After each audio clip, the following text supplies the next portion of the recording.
Aaron, another episode. It's all about change, okay? So all these episodes I'm doing, 2-a-days, 3-a-days, is all about the change of what we're seeing right now and how it's drastically different than even January and February. So we're gonna use this house as an example. This house was on the market for $500,000. And this is what you see, $580,000. This is the sale price, February 1st, $580,000, okay?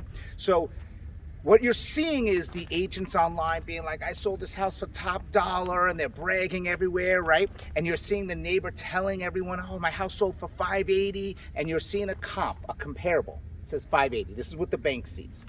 This is what you're not seeing, and this is the big problem. This is what nobody sees. Number one, the interest rates were so much lower that almost everyone could afford the house. Number two, there was a huge amount of buyers and no inventory, right? So for every house, there was 100, 200 people that wanted it.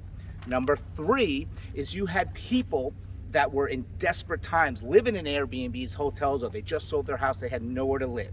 And the most important, what you're not seeing with this, is this. There was, say, 20 offers on the table. And let's say it was from 500 to 525 to 530 were all the offers, okay? But there was one offer at 580, and I can tell you this much, it's happened to me multiple times. There was one offer. Now, if this offer fell through or something happened with this offer, the next best offer might have been 540 at that time, right? So that one offer came in. So when everyone's bragging and everyone's talking about, oh, I sold all these houses for top dollar, and the neighbors are super excited, and you're seeing a comparable and the bank's seeing this, what they're not telling you is, well, I only had one offer because that person was in a really bad predicament, or maybe they were a VA buyer because the VA buyers were having a really hard time and they had to do anything they could to buy a house, right? So if that deal fell through, it would have been a lot lower. So now this house sells. Now all the neighbors are like, well, I want 580. Well, I want 580. Well, guess what? The change happened, okay? First off, that person only got one offer at 580. Number two, interest rates are drastically different. Number three, the inventory is like 4 or 5 times as much, and there's not as many buyers, right? The buyers that were only making full price offers back then or keeping it like, hey, I'm not gonna overpay, those are the buyers that are still here right now.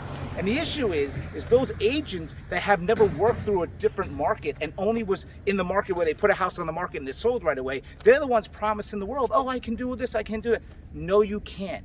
There's a change. And what I hate seeing is all these houses on the market for 60, 70, 80 days, and all they're doing is price reductions. And the price reductions are done before the marketing even started.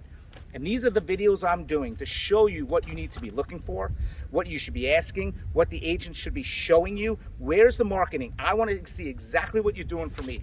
Why are you trying to price my house so high when the change came? Okay? So these are all, and any questions you have, let me know, because the change is here, and these videos are all about the change.